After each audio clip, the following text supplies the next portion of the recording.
Hey guys, how are you all. मेरा नाम है रमनदीप सिंह। स्वागत है आपका मेरे चैनल एफएलएम के अंदर। एंड गाइस, आज हम सीएस एग्जीक्यूटिव का एक नया सब्जेक्ट स्टार्ट करने जा रहे हैं जिसका नाम है setting up of business entities and closure. इसको हम शॉर्ट में एसबीसी बोलते हैं। शॉर्ट में क्या बोलते हैं? एसबीसी। 100 मार्क्स का ये पेपर है आपका। और ये जो बेसिकली आपका पेपर है, इस पेपर के अंदर अगर मैं आपको बताऊं तो जो आपका कंपनी लॉ का पेपर है ना, ये समझो कि उसी का निकाला हुआ बच्चा है, एक छोटा सा। मतलब एक्चुअल में क्या है कि हमारे टाइम पे जब हम स्टूडेंट हुआ करते थे तो हमारे टाइम पे इस सब्जेक्ट के नाम का कोई पेपर नहीं था। हमारे टाइम पे कंपनी लॉ नाम का पेपर होता था। इन्होंने आज की डेट के अंदर क्या करा है, बहुत सारा पोर्शन इसमें कंपनी लॉ का डाला है, कंपनी लॉ से कट करके उसको यहां डाल दिया है। प्लस कुछ चीजें ऐसी हैं जो हमारे टाइम पे हमने एज अ स्टूडेंट टाइम पे कभी पढ़ी ही नहीं थी। मतलब आज के समय के हिसाब से उन्होंने आपके लिए इंट्रोड्यूस करी है। बहुत अच्छा पेपर है, बहुत ज्यादा इंपॉर्टेंट पेपर है और बहुत कुछ सीखने को है इसके अंदर। प्रैक्टिकल लाइफ में बहुत कुछ सीखने को मिलेगा। जैसा आपको नाम से क्लियर हो रहा है, setting up of business entities and closure. पहले इस शब्द को पकड़ते हैं, बिजनेस एंटिटीज। अच्छा, इंडिया में हम बिजनेस किस किस रूप से कर सकते हैं? इंडिया में बिजनेस करने के लिए हम किस किस तरह की एंटिटी बना सकते हैं? एंटिटी एक वाइडर टर्म है। अच्छा, इंडिया में लोग जो गली मोहल्ले में पापा लोग औरों की दुकान होती है, क्या वो लोग भी बिजनेस कर रहे हैं? उसको हम बोलते हैं सोल प्रोप्राइटरशिप बिजनेस। क्या बोलते हैं? Sole proprietorship business. दो या दो से ज्यादा दोस्त मिलकर आपस में एक बिजनेस कर रहे हैं। दो दोस्त, तीन दोस्त मिल गए या चार पांच दोस्त थे, उन्होंने ग्रुप बनाया और ग्रुप बनाकर एक बिजनेस स्टार्ट करा। उसको हम बोलते हैं पार्टनरशिप बिजनेस। तुम्हें लग रहा है कि यार तुम्हें और बड़े लेवल पे बिजनेस करना है, इसको बड़े लेवल पे लेके जाना है, तो दो लोग बनाते हैं कंपनी। इसका मतलब इंडिया में बिजनेस करने के कई सारे तरीके हैं। उन सबको हम क्या बोलेंगे? Business entities. उन सबको हम क्या बोलेंगे? Business entity. तो बिजनेस एंटिटी में सोल प्रोप्राइटरशिप भी आती है, जैसे आपके मेरे पापा लोगों की दुकान हो गई। पार्टनरशिप भी आती है, कंपनी भी आती है, लिमिटेड लाइबिलिटी पार्टनरशिप भी आती है। कुछ लोग ऐसे हैं जो अपने पुराने जमाने से फैमिली बिजनेस करते आ रहे हैं, पहले से चलता आ रहा है, हिंदू कल्चर का बिजनेस चलता आ रहा है, उसे हम बोलते हैं हिंदू अनडिवाइडेड फैमिली। आपने 11th 12th में पढ़ा होगा, एचयूएफ। तो that is also business entity, that is also business entity.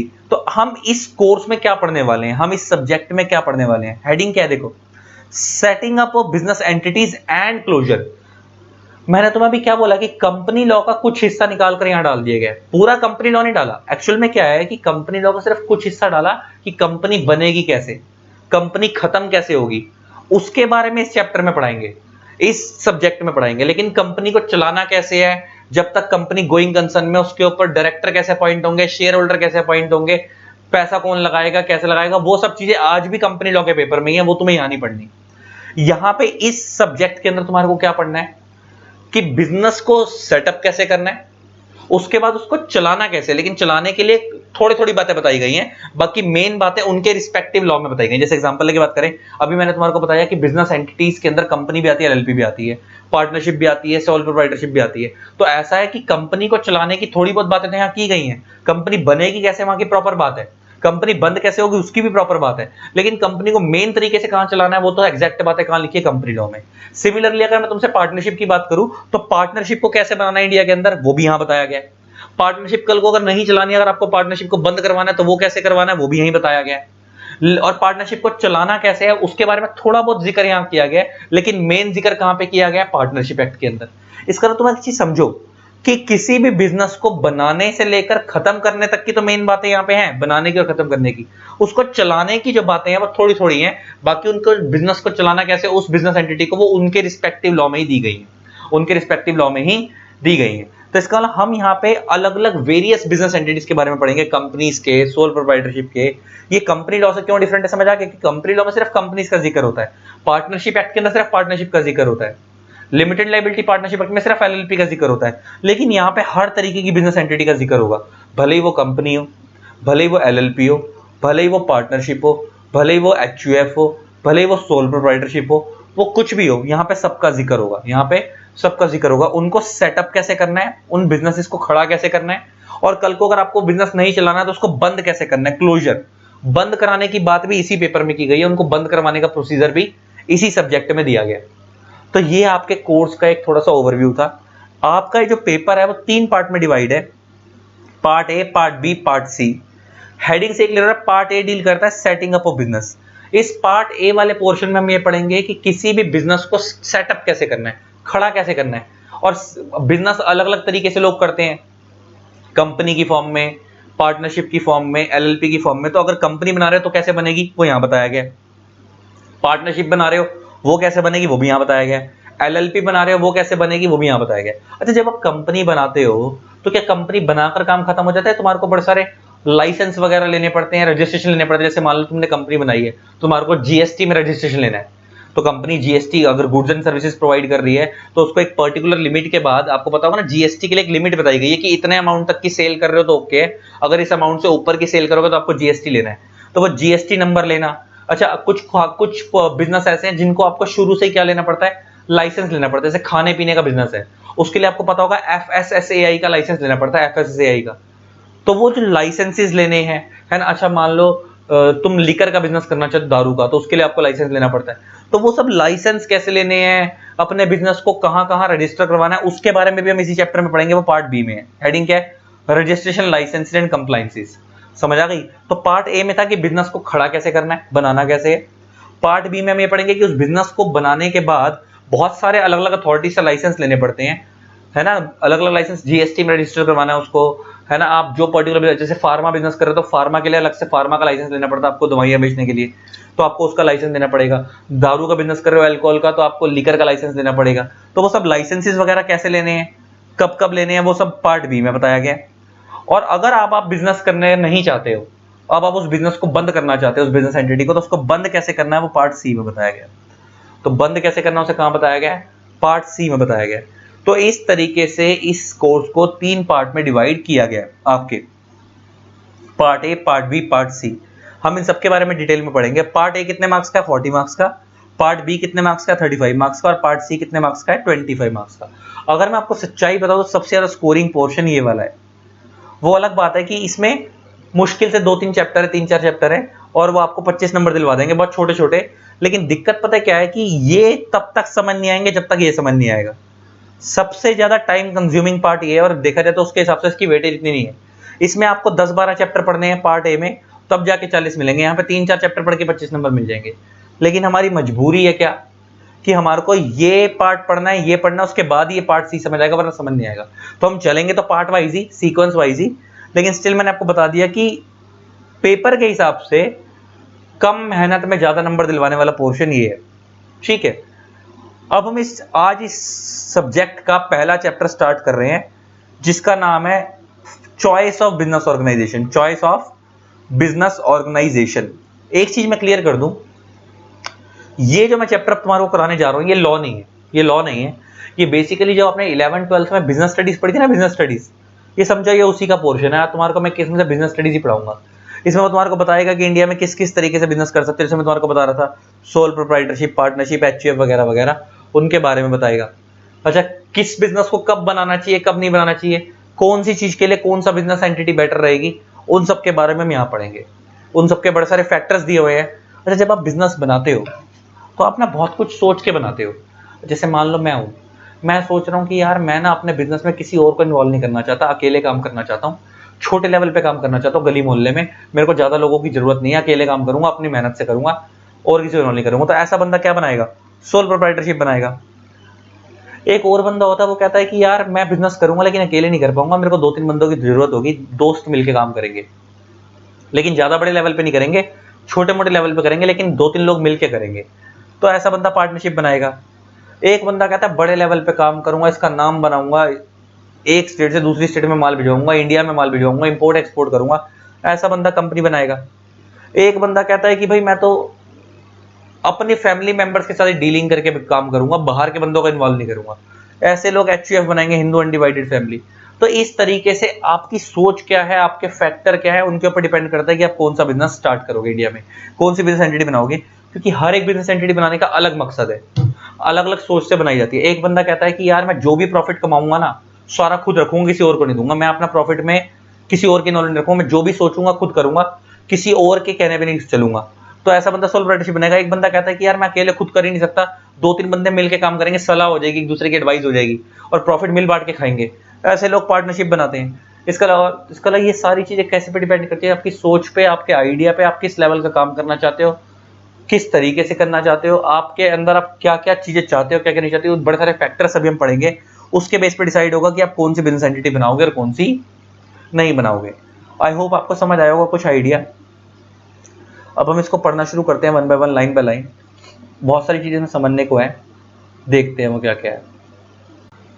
तो चलो, अब इस चैप्टर को ना बुक से स्टार्ट करने से पहले मैं ना तुम्हें कुछ लिख रहा हूं। इंडिया में ना बड़े सारे फॉर्म ऑफ बिजनेस है। Form of business means business करने के कई सारे तरीके हैं, like company, partnership, LLP, HUF, society, cooperative society, trust, बहुत कुछ है।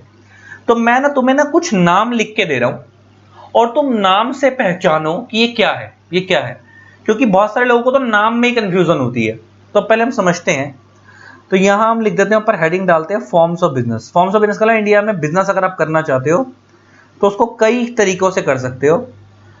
उनके मैं नाम लिख रहा हूं, पहले मैं सिर्फ नाम लिख रहा हूं। अभी मैं बताऊंगा नहीं वो क्या है, वो तुमसे पूछूंगा, उसके बाद मैं बताऊंगा। पहला, तुमने कई बार देखा होगा ऐसे नाम लिखा होता है, Ram boot house, Shyam boot house,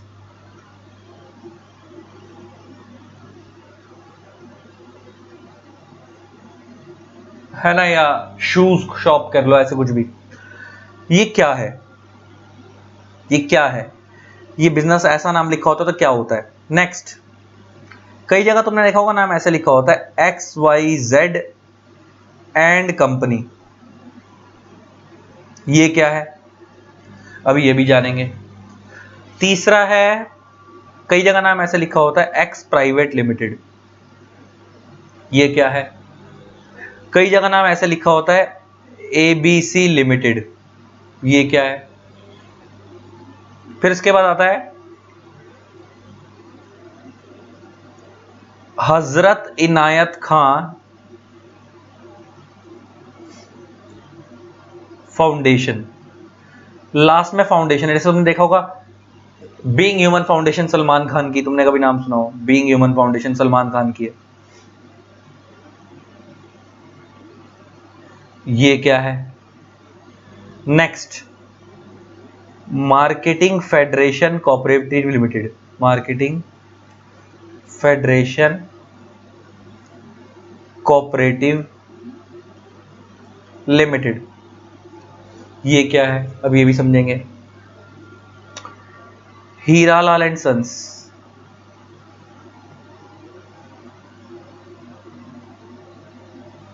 next,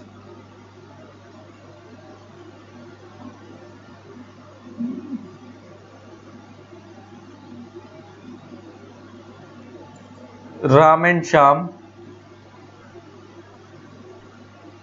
import LLP।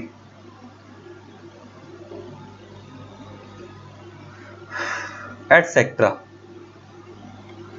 तो ये मैंने तुम्हारे को ना कई सारे नाम लिख के दिखाए हैं। अब हम इनके नाम से पहचानेंगे कि ये क्या है। इंडिया में बिजनेस करने के तरीके, राम बूट हाउस, तुमने गली मोहल्ले में पापा लोगों की दुकानें देखी होंगी वगैरह वगैरह, वहां ऐसे ही नाम लिखे होते हैं। ये जनरल स्टोर है ना, जैन जनरल स्टोर है ना, और गुरु नानक जनरल स्टोर, या किसी भी किराने की दुकान का नाम अलग अलग लिखा होता है। या जूते की दुकान है ना, चप्पलों की दुकान है, खाने पीने की दुकान है। जो नॉर्मल दुकान होती है गली मोहल्ले में, इनका नाम ऐसे ही लिखा होता है। तो इन्हें हम बोलते हैं सोल प्रोप्राइटरशिप। क्या है ये, सोल प्रोप्राइटरशिप। ये हम नाम से पहचान रहे हैं कि कौन क्या है। नेक्स्ट है XYZ एंड कंपनी। अच्छा, इसके बीच में कंपनी आ रहा है और यही कंपनी नहीं है, यही कंपनी नहीं है, ये है पार्टनरशिप। तुमने अकाउंट्स में क्वेश्चन सॉल्व करे होंगे, अकाउंट्स में क्वेश्चन सॉल्व करते थे, ABC एंड कंपनी, पार्टनरशिप का चैप्टर करते थे, XYZ एंड कंपनी। तो जिसके बीच में कंपनी आता है, चांस की बात है वही कंपनी नहीं होती, इसे हम बोलते हैं पार्टनरशिप। अभी हम नाम से पहचान रहे हैं कि कौन क्या होता है।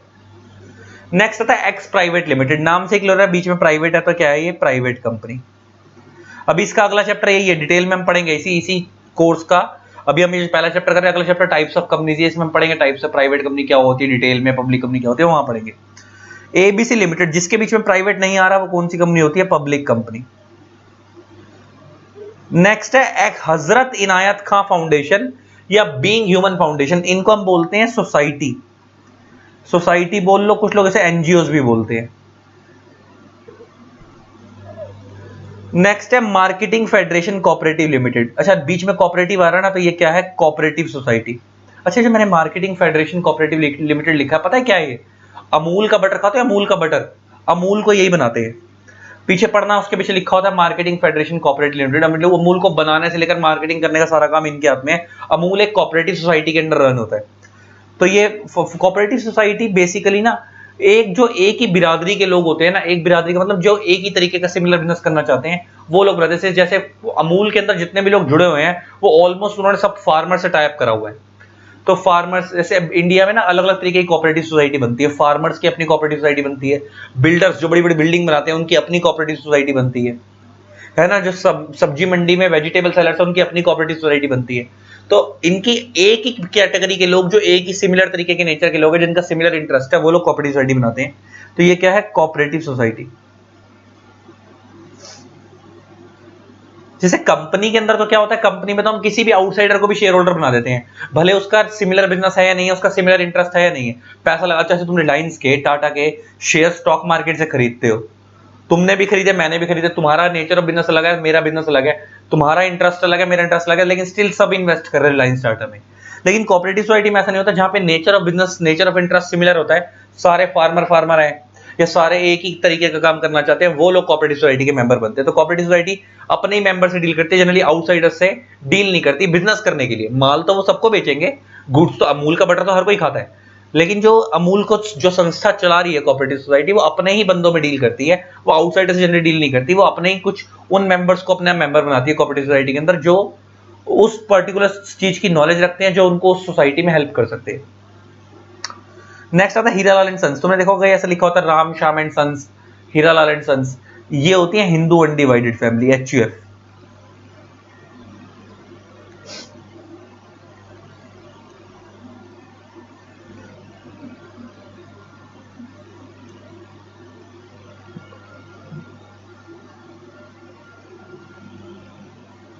ठीक है जी।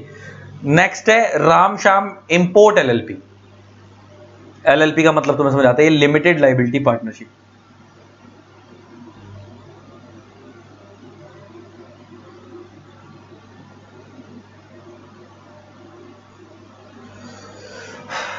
तो इंडिया में बिजनेस करने के कई तरीके हैं और उनका अलग अलग तरीके से नाम लिखा जाता है। तो हमने नाम से पहचान करी कि इसको क्या बोलते हैं। अब हर बिजनेस को बनाने का ना अलग, हर बिजनेस करने का अलग तरीका है। बच्चा मेरे से बोलता सर इनमें से कौन सा बेटर है? बेटा अगर इनमें से कोई एक बेटर होता और दूसरा बुरा होता, तो अब तक वो दूसरा बिजनेस इंडिया में चल, दूसरा फॉर्म ऑफ बिजनेस इंडिया में बंद हो जाता ना। आप लोग उस तरीके से काम करते ही ना। क्या इंडिया में हर तरीके का बिजनेस है? मतलब हर तरीके से लोग बिजनेस करते हैं। इंडिया में लोग नॉर्मल दुकान खोल के बिजनेस करते हैं, इंडिया में लोग कंपनी बनाकर भी बिजनेस करते हैं, इंडिया में लोग पार्टनरशिप बनाकर बिजनेस करते हैं, इंडिया में लोग HUF बनाकर बिजनेस करते हैं। इसका मतलब हर बिजनेस के कोई ना कोई फायदे, कोई ना कोई, हर बिजनेस फॉर्म के, फॉर्म ऑफ बिजनेस के, हर बिजनेस एंटिटी के, इसको हम ऐसे ही बोल सकते हैं टाइप्स ऑफ बिजनेस एंटिटीज। अलग अलग तरीके की क्या है ये बिजनेस एंटिटीज हैं। क्या हर बिजनेस एंटिटी का कोई ना कोई फायदा नुकसान होता होगा? हर एक बिजनेस एंटिटी का कोई फायदा नुकसान होता होगा, किसी का कुछ, किसी का कुछ। हर किसी के फीचर्स अलग होते होंगे। तो अगर एक बढ़िया होता और दूसरा घटिया होता, तो अब तक तो सारे बंद हो जाते जो घटिया होते। ऐसा नहीं है ना, सारे ही चल रहे हैं इंडिया में। इसका अलग किसी के कुछ फायदे हैं, किसी के कुछ फायदे हैं। जैसे सोल प्रोप्राइटरशिप, क्या हम सबके बारे में थोड़ा थोड़ा समझ लेते हैं क्या है। सोल प्रोप्राइटरशिप बेसिकली वो लोग बनाते हैं, तुम्हारे मेरे ऐसे लोग, जो अकेला बंदा काम करना चाहता है, वो किसी दूसरे बंदे को इन्वॉल्व नहीं करना चाहता, छोटे लेवल पे काम करना चाहता है, लोकल लेवल पे काम करना चाहता है, वो सोल प्रोप्राइटरशिप बनाएगा। पार्टनरशिप वो लोग बनाते हैं जो लोकल लेवल पे काम करना चाहते हैं या विद इन द स्टेट काम करना चाहते हैं, लेकिन अकेले नहीं करना चाहते। ऐसा नहीं है कि पार्टनरशिप वाले एक स्टेट से दूसरी स्टेट में माल बेचते नहीं है, बेचते हैं, लेकिन बहुत रेयर होते हैं। ज्यादातर पार्टनरशिप वाले with in the state deal करते हैं, लोकल लेवल पे काम करते हैं, मगर वो अकेला नहीं करना चाहते, 2-3 लोग मिलकर करना चाहते हैं। ऐसे लोग 2-4 लोग मिलकर वो पार्टनरशिप बनाते हैं। थोड़ा सा आप फॉर्मल वे में काम करना चाहते हो, लीगल तरीके से काम करना चाहते हो, ऑर्गेनाइज वे में काम करना चाहते हो, तो आप लोग कंपनी बनाओगे। अब कंपनी भी दो तरीके की होती है, प्राइवेट या पब्लिक। छोटे लेवल पे काम करना है तो प्राइवेट कंपनी, थोड़ा बड़े लेवल पे काम करना है तो पब्लिक कंपनी। फिर नेक्स्ट आता है आप बिजनेस करना ही नहीं चाहते, आप लोगों का भला करना चाहते हो, आप समाज सेवा करना चाहते हो, तो आप संस्था बना लो, NGO वगैरह, सोसाइटी। जैसे सलमान खान ने बनाई है being human foundation, donation accept करो, लोगों का भला करो। ये हजरत इनायत का फाउंडेशन ही हमारी एक क्लाइंट संस्था थी, इसका काम था गरीब बच्चों को पढ़वाना वगैरह वगैरह, उनका देखना। नेक्स्ट है marketing federation cooperative limited, Amul. ये मैंने तुम्हारे पास एग्जांपल दिया था, अमूल। अच्छा, सोसाइटी और कोऑपरेटिव सोसाइटी में फर्क क्या होता है? सोसाइटी में और कोऑपरेटिव सोसाइटी में फर्क क्या होता है? Societies are made for social welfare. जैसे सलमान खान की फाउंडेशन, रिलायंस फाउंडेशन आपने नाम सुना होगा, ये सब सोशल वेलफेयर करने के लिए बनी है, लोगों का भला करने के लिए बनी है। लेकिन cooperative societies are made to earn profit. Amul तो प्रॉफिट अर्न कर रहा है, अमूल तो प्रॉफिट अर्न कर रहा है। अच्छा, फिर अमूल भी प्रॉफिट अर्न कर रहा है, एक नॉर्मल कंपनी भी प्रॉफिट अर्न कर रही है, तो कंपनी और कोऑपरेटिव सोसाइटी में क्या फर्क है? कोऑपरेटिव सोसाइटी भी प्रॉफिट अर्न करने के लिए बनी है और कंपनी भी प्रॉफिट अर्न करने के लिए बनी है। अभी मैंने तुम्हारे को बताया था, कोऑपरेटिव सोसाइटी में जनरली जिनका सिमिलर इंटरेस्ट होता है, एक नेचर के जो लोग होते हैं वो होते हैं। कंपनी में हर तरीके के बंदे होते हैं। मान लो मैं बाय नेचर फार्मर हूं, कोई दूसरा बंदा बाय प्रोफेशन ज्वेलर है, कोई तीसरा बंदा बाय प्रोफेशन बिल्डर है। हर तरीके का बंदा एक कंपनी में इन्वेस्ट कर सकता है। लेकिन कोऑपरेटिव सोसाइटी में ज्यादातर वही लोग जुड़ते हैं जो सिमिलर नेचर का इंटरेस्ट रखते हैं। सारे के सारे फार्मर हैं तो वो फार्मर वाली कोऑपरेटिव सोसाइटी में इन्वेस्ट करेंगे, है ना। सारे के सारे डेयरी प्रोड्यूसर्स है तो वो वहां करेंगे, सारे के सारे बिल्डर है तो उनकी अलग कोऑपरेटिव सोसाइटी वहां इन्वेस्ट करेंगे, ऐसा। नेक्स्ट है LLP, limited liability partnership. LLP क्या है? ये कुछ नहीं है, ये mixture of company and partnership है। पार्टनरशिप और कंपनी का मिक्सचर है एलएलपी, लिमिटेड लायबिलिटी पार्टनरशिप। कुछ चीजें इसमें कंपनी की उठाई हुई हैं, कुछ चीजें इसमें पार्टनरशिप की उठाई हुई हैं। देखो, पार्टनरशिप बहुत फ्लेक्सिबल बिजनेस है, वहां पे लॉ कम होते हैं, तो लॉ कम है तो कॉस्ट कम है, क्योंकि जब लॉ कम फॉलो करने हैं तो सीएमए को फीस कम देनी पड़ेगी, कॉस्ट कम आएगी, टाइम कम खर्च होगा, है ना। और कंपनी जो है उसके कुछ फायदे भी हैं तो, लेकिन नुकसान क्या है? उसकी कॉस्ट ज्यादा है, कंप्लायंसेस ज्यादा, लॉ ज्यादा फॉलो करने होते हैं। तो उसका एक बीच का तोड़ निकाला कंपनी और पार्टनरशिप को मिक्स करके एलएलपी। यहाँ पे पार्टनरशिप से थोड़े से लॉ ज्यादा है, कंपनी से थोड़े से लॉ कम है। पार्टनरशिप से थोड़े से कंप्लायंसेस ज्यादा है, लेकिन कंपनी से थोड़े से कंप्लायंसेस कम है। तो ये उसका मिक्सचर है। तो आपको डिपेंड करता है कि आप किस तरीके का काम करना चाहते हो। तो कुछ दो या दो से ज्यादा बंदे मिलकर इनफॉर्मल वे में छोटा मोटा काम करना चाहते हो, पार्टनरशिप बनाते हैं। दो या दो से ज्यादा बंदे मिलकर थोड़ा बड़े वे में काम करना चाहते हैं, फॉर्मल वे में बहुत बड़े लेवल पे, तो कंपनी बनाते हैं। दो या दो से ज्यादा बंदे मिलकर फॉर्मल वे में थोड़ा सा अच्छे लेवल पे काम करना चाहते हैं, बहुत बड़े पे नहीं बहुत छोटे पे नहीं, तो एलएलपी बना लेते हैं। तो आपके नेचर ऑफ इंटरेस्ट पे, आपकी चॉइस पे डिपेंड करता है कि आप कौन सा बिजनेस बनाना चाहते हो। और आपने देखा कि इंडिया में इन तरीके से हम बिजनेस कर सकते हैं, ठीक है। ये टाइप्स ऑफ क्या है? Business entities, forms of business entities. अब हम इसको पढ़ना शुरू करेंगे बुक से, अब आपको समझ आ जाएगा। अब इसमें कुछ नहीं है, ये जो आप लोगों ने 11वीं बार में बिजनेस स्टडीज पढ़ी थी ना, वही है। अभी तुम समझोगे तो तुम्हें समझ आता रहेगा। देखो क्या ये चॉइस ऑफ बिजनेस ऑर्गेनाइजेशन। अब बिजनेस ऑर्गेनाइजेशन मैंने तुम्हारे को बता दिया, बिजनेस ऑर्गेनाइजेशन का मतलब बिजनेस एंटिटी। और कह रहा है इंडिया में कई तरीके की बिजनेस एंटिटी होती है, ये आपकी चॉइस होती है आप किस तरीके से बिजनेस करना चाहते हो। Business organisation refers to all necessary arrangements referred to conduct a business in optimised manner. आ गई ना बात? मतलब जितनी भी चीजें एक बिजनेस को करने के लिए चाहिए। अच्छा, बिजनेस को करने के लिए क्या क्या चाहिए? लैंड चाहिए, लेबर चाहिए, कैपिटल चाहिए। जब आप उन सारी चीजों को जोड़कर अच्छे तरीके से एक जगह पे बिजनेस करना शुरू कर दोगे, उसे बिजनेस ऑर्गेनाइजेशन मिलते हैं। अब वो कंपनी की फॉर्म में करो, एलएलपी की फॉर्म में करो, पार्टनरशिप की फॉर्म में करो, सोल प्रोप्राइटरशिप की फॉर्म करो, आपकी मर्जी है। पैसा कैपिटल तो हर जगह चाहिए, बस नेचर ऑफ बिजनेस पे डिपेंड करता है। किसी जगह पैसा कम चाहिए, सोल प्रोप्राइटरशिप कर रहे हो, दुकान खोल रहे हो गली मोहल्ले में, तो पैसा कम चाहिए, टेंशन कम है।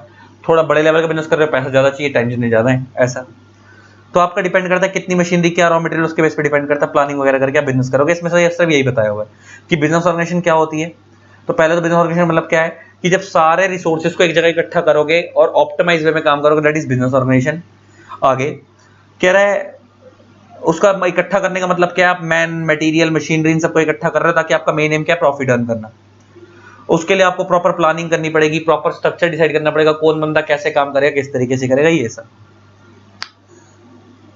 Next, types of business entity. India में कई तरीके की बिजनेस एंटिटी में तुम्हारे बताया, सोल प्रोप्राइटरशिप, पार्टनरशिप, एचयूएफ। अच्छा, एक लिखा है यहाँ पे branch office, this is wrong. क्या ब्रांच ऑफिस कोई बिजनेस एंटिटी है? अच्छा बताओ, एक कंपनी है, एक कंपनी की 10 ब्रांच है, तो हम ये बोलेंगे ना कि ये कंपनी बिजनेस एंटिटी है। ब्रांच कोई बिजनेस एंटिटी थोड़ी होती है, ब्रांच तो कंपनी का ही पार्ट है, छोटा सा, है ना। मेरी कंपनी की 10, अच्छा एक बात बताओ, तुमसे कोई बोलेगा, तुम मान लो तुम रिलायंस की 10 ब्रांच है, तुम रिलायंस की दिल्ली वाली ब्रांच में काम कर रहे हो, कोई बंदा रिलायंस की मुंबई वाली ब्रांच में काम कर रहा है, तो क्या ये बोलेगा कि मैं रिलायंस में काम नहीं कर रहा, मैं तो ब्रांच में काम कर रहा हूँ? सब ये आप अल्टीमेटली, वो भी यही बोलेगा मैं रिलायंस का एम्प्लॉय हूँ, मुंबई वाला भी यही बोलेगा मैं रिलायंस का एम्प्लॉय हूँ, दिल्ली वाला भी बोलेगा मैं रिलायंस का एम्प्लॉय हूँ। अल्टीमेटली आप हो तो कंपनी के एम्प्लॉय ना, ब्रांच तो उसका एक छोटा सा पार्ट होता है। तो ब्रांच एक सेपरेट बिजनेस थोड़ी। क्या एक बताओ, हम पढ़ रहे हैं types of business entity, branch कोई एंटिटी थोड़ी है, वो तो एक कंपनी का पार्ट है, कंपनी एक एंटिटी है। अच्छा, तुम कंपनी नहीं बनाओगे, क्या ब्रांच खोल सकते हो? नहीं, पहले कंपनी खोलेगी फिर उसकी ब्रांच बनेगी। तो ब्रांच तो एक कंपनी का ही पार्ट है। आप पार्टनरशिप खोलो, उसकी ब्रांच बना लो, दुकान खोलो, उसकी ब्रांच बना लो। तो ब्रांच कोई अलग से कोई बिजनेस एंटिटी नहीं है। बिजनेस एंटिटी तो सोल प्रोप्राइटरशिप, पार्टनरशिप, ये बिजनेस एंटिटी है, कंपनी वगैरह। ब्रांचेस तो उसका एक छोटा सा पार्ट होती है, तो ब्रांच तुम्हारे स्टडी मैट में गलत डला हुआ है, branch office is not a business entity. ठीक है, नेक्स्ट कोऑपरेटिव सोसाइटी कंपनी, तो कह रहा है इंडिया में कई कई तरीके के बिजनेस एंटिटीज हैं।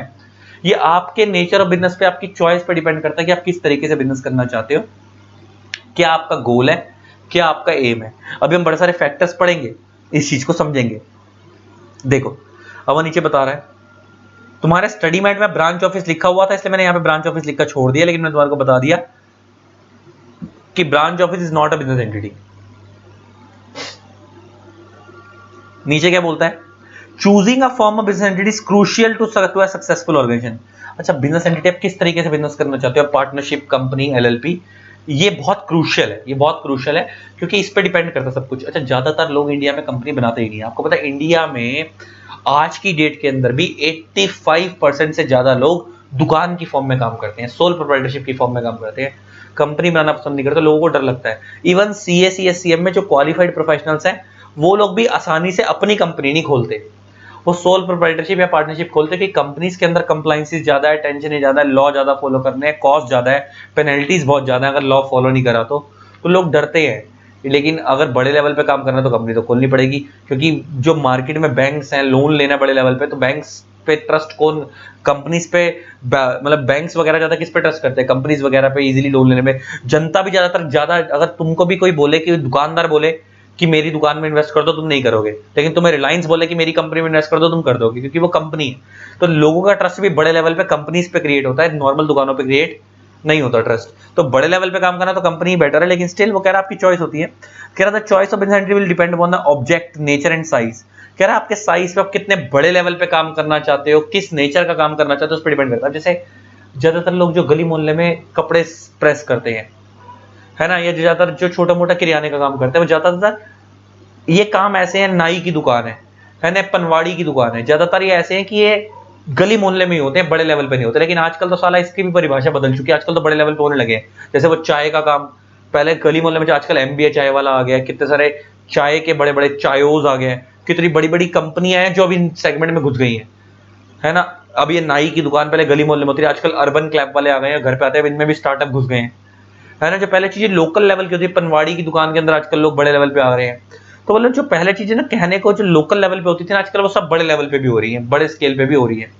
पहले लोग खाली ट्यूशन पढ़ाते थे गली मोहल्ले में, है ना, घर के अंदर 10 बच्चे पढ़ा रहे हैं, आजकल नेशनल लेवल पे, इंटरनेशनल लेवल पे टीचिंग होती है। तो चीजें बदल गई, लेकिन कह रहा फिर भी बहुत सारी चीजें साइज पे डिपेंड करती हैं कि आपको कंपनी बनानी है, सोल प्रोप्राइटरशिप बनानी है, अच्छी बनानी है, उस पर डिपेंड करता है। मैं तुम्हारे को एग्जांपल भी देके बता दिया। कह रहा आपको सेक्शन 8 कंपनी, सेक्शन 8 कंपनी का मतलब होता है नॉन प्रॉफिट कंपनी, जो मैंने तुम्हें बताया सोसाइटी, जैसे हजरत इनायत खां फाउंडेशन, वो एक नॉन प्रॉफिट कंपनी है। उसको नए वाले कंपनी एक्ट में इसका सेक्शन 8 है, पुराने वाले कंपनी एक्ट में इसका सेक्शन 25 था। तो देखो इसने दो तरीके से लिख दिया। कह रहा है नए वाले में या तो उसका सेक्शन 25 होगा, मतलब नए वाले में सेक्शन 8 है, पुराने वाले कंपनी एक्ट में, कंपनी एक्ट 1956 में उसका सेक्शन 25 था। कह रहा आप नॉन प्रॉफिट के लिए संस्था बनाना चाहते हो, गारंटी कंपनी बनाना चाहते हो, सब्सिडरी कंपनी बनाना चाहते हो, इंश्योरेंस कंपनी बनाना चाहते हो, लिमिटेड कंपनी, अनलिमिटेड कंपनी, ये सब तुम अभी आगे पढ़ोगे और कंपनी लॉ में पढ़ोगे, तो इसके बारे में ज्यादा जिक्र नहीं कर रहा। मेन अभी तुम इन पे फोकस करो कि हम इनमें से कौन सा बिजनेस कब बनाएंगे, वो हम देखने जा रहे हैं फैक्टर्स पे। अब हम पढ़ने जा रहे हैं पेपर के, ये इंपॉर्टेंट है, factors governing the decision for suitable form of business organisation. ये फैक्टर्स है बड़े सारे, इस पे डिपेंड करता है कि आप कौन सी फॉर्म ऑफ बिजनेस बनाओगे, कौन सी फॉर्म ऑफ बिजनेस नहीं बनाओगे। अभी पढ़ते हैं फैक्टर्स क्या है। तो अब गाइस फैक्टर्स पढ़ना शुरू कर रहे हैं। Factors governing the decisions for suitable form of business organisation का मतलब है कि इन फैक्टर्स पे डिपेंड करेगा कि आपको कौन सा फॉर्म ऑफ बिजनेस एंटिटी करना चाहिए। पहला है नेचर। नेचर का मतलब है कि आप काम क्या कर रहे हो। बहुत सारी चीजें ऐसी हैं जो आपके काम पे डिपेंड करती है। जैसे मान लो आप इलेक्ट्रिसिटी प्रोवाइड करना चाहते हो, इलेक्ट्रिसिटी में बड़े लेवल पे कह रहा हो, तो वो कंपनी की फॉर्म में प्रोवाइड करती है। आप कोल माइंस चलाना चाहते हो, वो कंपनी की फॉर्म में खुलती है, क्योंकि बड़े लेवल का काम है। लेकिन आप धोबी का काम करना चाहते हो, आप किराने की छोटी सी दुकान खोलना चाहते हो, आप पनवाड़ी की दुकान खोलना चाहते हो, इसके लिए सोल प्रोप्राइटरशिप बेटर है ना। तो वो बता रहा है कि काम पे डिपेंड करता है। देखो जरा क्या बता रहा है, this is an important factor having a direct bearing. Direct bearing मतलब डायरेक्ट कनेक्शन है on the choice of form of ownership, कि आप कौन सा बिजनेस करना चाहते हो। अगर स्मॉल ट्रेडिंग बिजनेस है, स्मॉल ट्रेडिंग मतलब छोटे लेवल पे काम करना चाहते हो, छोटे लेवल पे सर्विस प्रोवाइड करना चाहते हो, तो सोल प्रोप्राइटरशिप प्रीडोमिनेंट है, मतलब इंडिया में सबसे बेटर है, आप सोल प्रोप्राइटरशिप करो। एग्जांपल बता रहा है लॉन्ड्रोमेंट्स। लॉन्ड्रोमेंट्स समझ आता है, वो जो स्त्री कपड़े धोकर आपको प्रेस कर जो देते हैं, है ना। Beauty parlours, repair shops, consulting agency, small retail stores मतलब किराने की दुकान, केमिस्ट की दुकान, डेंटिस्ट, अकाउंटिंग कंसर्न, छोटी छोटी जो अकाउंटिंग सर्विसेज प्रोवाइड करते हैं वो लोग, boarding house, restaurants, speciality ships, jobbing, builders, painters, decorators, bakers, confectioners, tailoring shops, गली मोहल्ले में टेलर होते हैं, small scale shoe repairers, manufacturers etcetera. कह रहा है ये जो छोटे लेवल पे जो लोग काम करते हैं और ये छोटे लेवल का काम करते हैं, ज्यादातर अगर आप इतने लेवल पे काम करना चाहते हो, स्मॉल स्केल लेवल पे, ज्यादा बड़े लेवल पे काम नहीं करना चाहते हो, आपका जो बिजनेस है वो नेचर ऑफ बिजनेस ऐसा है कि ज्यादातर ये छोटे लेवल पे ऑपरेट होता है, बड़े लेवल पे ऑपरेट नहीं होता, तो आप क्या खोलो, आप सोल प्रोप्राइटरशिप खोलो। लेकिन कह रहा है कि हाँ, कह रहा the partnership is suitable in all those cases where sole proprietorship is suitable provided the business to be carried on a slightly bigger scale. मतलब वो क्या कह रहा है, इन सारे बिजनेस के अंदर जहां पे कह रहा है जहां जहां सोल प्रोप्राइटरशिप सूटेबल है, कह रहा है वहां वहां पार्टनरशिप भी सूटेबल है। बस फर्क क्या है कि अगर आप थोड़े बड़े लेवल पे काम करना चाहते हो, कुछ लोग मिलकर करना चाहते हो तो पार्टनरशिप करो, थोड़े छोटे लेवल पे काम करना चाहते हो तो आप सोल प्रोप्राइटरशिप करो। तो मैं यहां पे कह सकता हूं कि यहां पे अगर स्केल ऑफ बिजनेस, अगर हम यहां पे ऐसे कह सकते हैं कि अगर जो आपका स्केल ऑफ बिजनेस के अंदर, अगर आप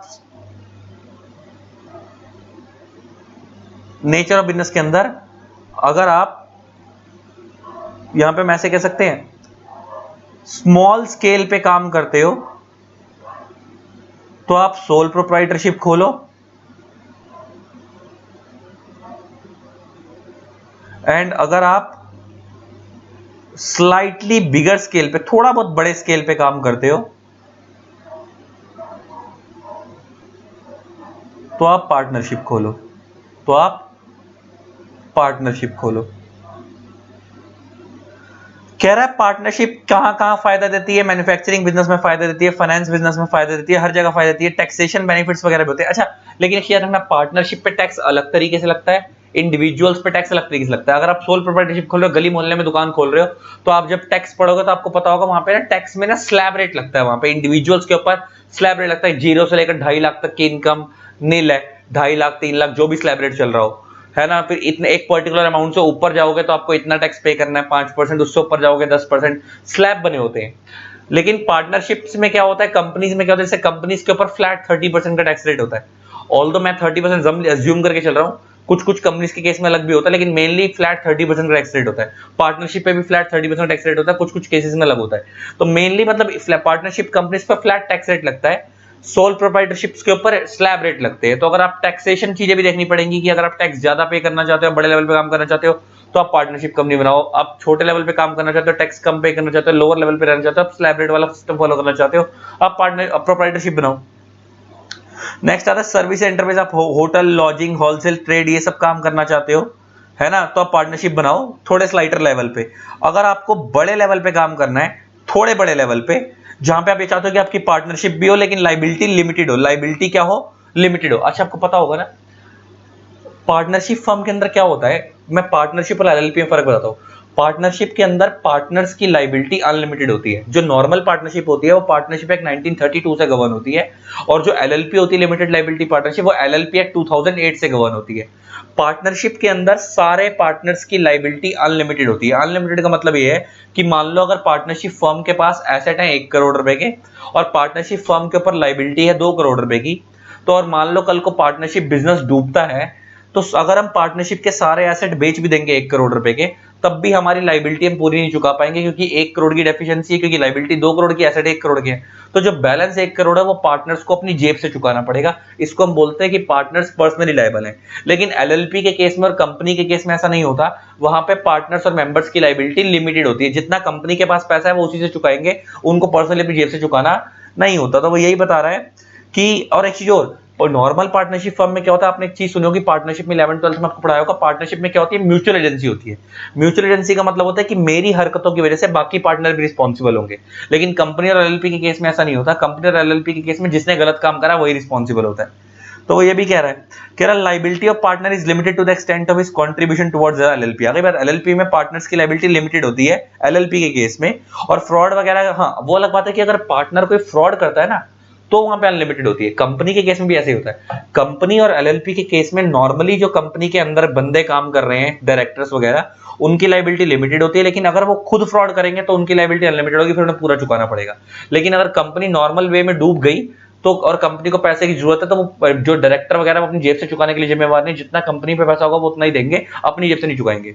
सेम एलएलपी में भी यही होता है, अगर एलएलपी में भी जो एलएलपी के पार्टनर्स है वो फ्रॉड करेंगे तो ही वो जिम्मेवार होंगे पूरे पैसा चुकाने के, जितने उन्होंने फ्रॉड करा है पर्सनली लायबल होंगे, अदरवाइज वो पर्सनली लायबल नहीं होंगे। बिजनेस के दौरान अगर बिजनेस नॉर्मल वे में लॉस में जाता है तो वो जिम्मेवार नहीं होंगे। लेकिन पार्टनरशिप में तो क्या होता है कि पार्टनर्स की गलती है या नहीं है, उन्होंने फ्रॉड किया या नहीं किया, अगर बिजनेस लॉस में जा रहा है तो वो हमेशा पर्सनली लायबल होंगे। तो कह रहा है ये भी डिपेंड करता है। और कह रहा है अगर आप सिंगल वे में काम करना चाहते हो लेकिन आप फॉर्मल वे में काम करना चाहते हो तो आप ओपीसी बना सकते हो, 1% कंपनी बना सकते हो, वहां पे अकेला बंदा काम करता है।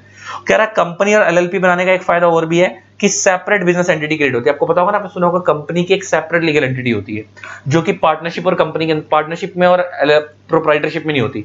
सेपरेट लीगल एंटिटी का मतलब होता है कि कंपनी की खुद की एक पहचान है, कंपनी अपने नाम से कॉन्ट्रैक्ट कर सकती है, कंपनी अपने नाम से कोई चीज खरीद बेच सकती है, कंपनी अपने नाम से लोगों के ऊपर केस कर सकती है, सामने वाला कंपनी पे केस कर सकती है। जैसे एग्जांपल लेके बात करें, मुकेश अंबानी ने रिलायंस के बिहाफ पे 100 करोड़ का लोन लिया, तो हम ये नहीं बोलेंगे कि वो मुकेश अंबानी ने लिया है, हम क्या बोलेंगे रिलायंस ने लिया है, क्योंकि रिलायंस की खुद की एक पहचान है। और कल को अगर वो लोन रिलायंस नहीं चुका पाएगी तो केस रिलायंस के नाम पे होगा, अंबानी के नाम पे नहीं होगा। लेकिन अगर वही पार्टनरशिप फर्म होती तो पार्टनरशिप फर्म के केस के अंदर जो लोन लिया जाएगा वो पार्टनरशिप के नाम पे नहीं होता, वो पार्टनर्स के नाम पे होता है, क्योंकि पार्टनरशिप की खुद की कोई सेपरेट आइडेंटिटी नहीं होती। और कल को जो केस होगा वो पार्टनरशिप के नाम पे नहीं होगा, वो पार्टनर्स के पर्सनली नाम पे होगा। इसका मतलब कंपनी की एक और एलएलपी की एक सेपरेट लीगल एंटिटी होती है, लेकिन नॉर्मल पार्टनरशिप की, सोल प्रोप्राइटरशिप की सेपरेट लीगल एंटिटी नहीं होती है। तो आपको ये भी देखना पड़ेगा कि आपको सेपरेट लीगल एंटिटी वाला बिजनेस चाहिए या सेपरेट लीगल एंटिटी वाला बिजनेस नहीं चाहिए, उस पर भी डिपेंड करता है। नेक्स्ट आता है स्केल। स्केल का तो ये ऊपर भी कवर हो गया था, इसको घुमा के इन्होंने दोबारा बात अलग से डाल दिया। स्केल मैंने तुम्हारे को बता ही दिया कि अगर स्केल ऑफ ऑपरेशन स्मॉल है, अगर आप छोटे लेवल का बिजनेस कर रहे हो, इसको ऐसे समझ लेते हैं, अगर आपका स्केल ऑफ बिजनेस, स्केल मतलब कितना पैसा लगा रहे हो, अब थोड़ा बहुत पैसा लगाना चाहते हो, स्केल ऑफ बिजनेस अगर आपका स्मॉल है तो आप सोल प्रोप्राइटरशिप या 1% कंपनी बनाओगे जहां पे एक ही बंदा होता है। अगर स्केल ऑफ बिजनेस आपका मीडियम है, ना ज्यादा बड़ा ना छोटा, तो आप पार्टनरशिप बनाओगे या एलएलपी बनाओगे। और अगर आपका स्केल ऑफ बिजनेस लार्ज है, बड़े लेवल पे काम करना चाहते हो, बहुत पैसा लगाना चाहते हो, तो आप कंपनी बनाओगे। खत्म हो गया। इसमें यही बताया कि स्केल ऑफ ऑपरेशन अगर स्मॉल है तो आप सोल प्रोप्राइटरशिप ओपीसी वगैरह बनाओ, सूटेबल है। अगर मॉडेस्ट है, ना ज्यादा बड़ा ना ज्यादा छोटा, तो आप पार्टनरशिप एलएलपी बनाओ। और अगर आप बड़े लेवल पे काम करना चाहते हो, लार्ज स्केल पे, तो आप कंपनी बनाओ। कह रहा है मार्केट की डिमांड, मार्केट की सप्लाई पे डिपेंड करता है कि आपको कौन सा बिजनेस करना है। अगर आपको लगता है आपके प्रोडक्ट की डिमांड ज्यादा है, मार्केट में सेल ज्यादा होगी, तो आपको बड़े स्केल पे काम करना पड़ेगा, तो आप कंपनी बनाओ। आपको लगता है आपकी डिमांड कम होगी, आपको चेक करनी है अभी डिमांड होगी नहीं होगी, तो भाई आप सोल प्रोप्राइटरशिप या पार्टनरशिप खोलो, उस पर डिपेंड करता है। नेक्स्ट आता है कैपिटल की रिक्वायरमेंट। कह रहा है कुछ बिजनेस ऐसे हैं जहां पे capital from the day one बहुत बड़े लेवल पे चाहिए। अच्छा, कैपिटल और स्केल में फर्क समझ आता है, ये मिलते जुलते लगते हैं। स्केल का मतलब आप अपने बिजनेस को कितना एक्सपेंड करना चाहते हो, कैपिटल का मतलब है from the day one business को चलाने के लिए कितना पैसा लगेगा। स्केल और कैपिटल फर्क क्या है? स्केल होता है बिजनेस को बढ़ाने के लिए, कि बिजनेस बन चुका है अब उसे कितना बड़ा करना चाहते हो। कैपिटल का मतलब है कि अभी स्टार्ट करने के लिए ही कितना पैसा चाहिए। कुछ बिजनेस ऐसे हैं जो स्टार्टिंग से बहुत पैसा मांगते हैं, कुछ बिजनेस ऐसे हैं स्टार्टिंग से पैसा नहीं मांगते। जैसे एग्जांपल, अगर आप इलेक्ट्रॉनिक अप्लायंसेस का शोरूम खोलोगे, टीवी एसी फ्रिज का, तो फ्रॉम द डे वन आपको बहुत हैवी कैपिटल चाहिए।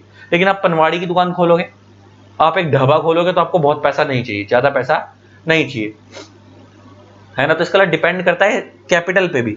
कह रहा है कुछ चीज ऐसी just from the day one बड़ा पैसा मांगती है, कुछ आप सीमेंट का प्लांट लगाना चाहते हो तो उसके लिए बहुत पैसा चाहिए, है ना। तो कुछ चीज डिपेंड करती है कैपिटल पे।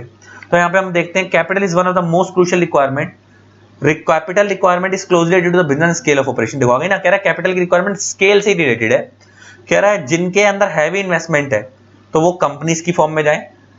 अगर आपकी कैपिटल रिक्वायरमेंट के अंदर पब्लिक कंपनीज वगैरह खोले, बड़े बड़े लेवल पे लिस्टेड करवाएं। कह रहा है अगर आपके कैपिटल स्मॉल इन्वेस्टमेंट, आपके बिजनेस में स्मॉल इन्वेस्टमेंट है, तो आप सोल प्रोप्राइटरशिप या पार्टनरशिप बनाओ। यही वो बता रहा है, बस खत्म, इसमें तो कुछ है ही नहीं। तो इसका यही हो गया। यहाँ पे भी यही बनाते हैं, 3 कैटेगरी बनाए थे। अगर आपको कैपिटल रिक्वायरमेंट लार्ज है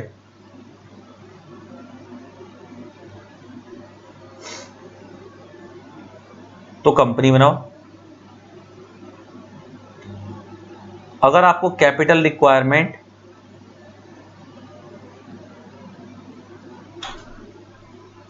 मीडियम है, यहां पे भी सेम लिख सकते हो, तो आप एलएलपी या पार्टनरशिप बनाओ। अगर आपको कैपिटल रिक्वायरमेंट स्मॉल है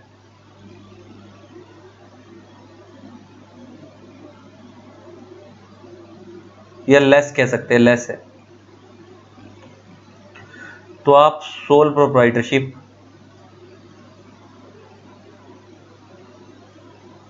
या ओपीसी बनाओ, ठीक है ना। इसमें यही सब बता रहा हूं, पढ़ लेना। मैनेजरियल एबिलिटी, अब आता है मैनेजरियल एबिलिटी। अच्छा, कुछ लोग होते हैं जो कहते हैं मैं अपना बिजनेस खुद ही मैनेज करूंगा अपने लेवल पे, मेरे को ज्यादा लोगों की जरूरत नहीं है, मैं छोटे लेवल पे काम करूंगा, अकेले मैनेज करूंगा, तो सोल प्रोप्राइटरशिप बनाओ। आपको लगता है बिजनेस को बड़े लेवल पे मैनेज करना है, बड़े लेवल पे लेके जाना है, अलग अलग डिपार्टमेंट क्रिएट करने हैं, फाइनेंस का डिपार्टमेंट अलग, मार्केटिंग का अलग, तो आप कंपनी बनाओ।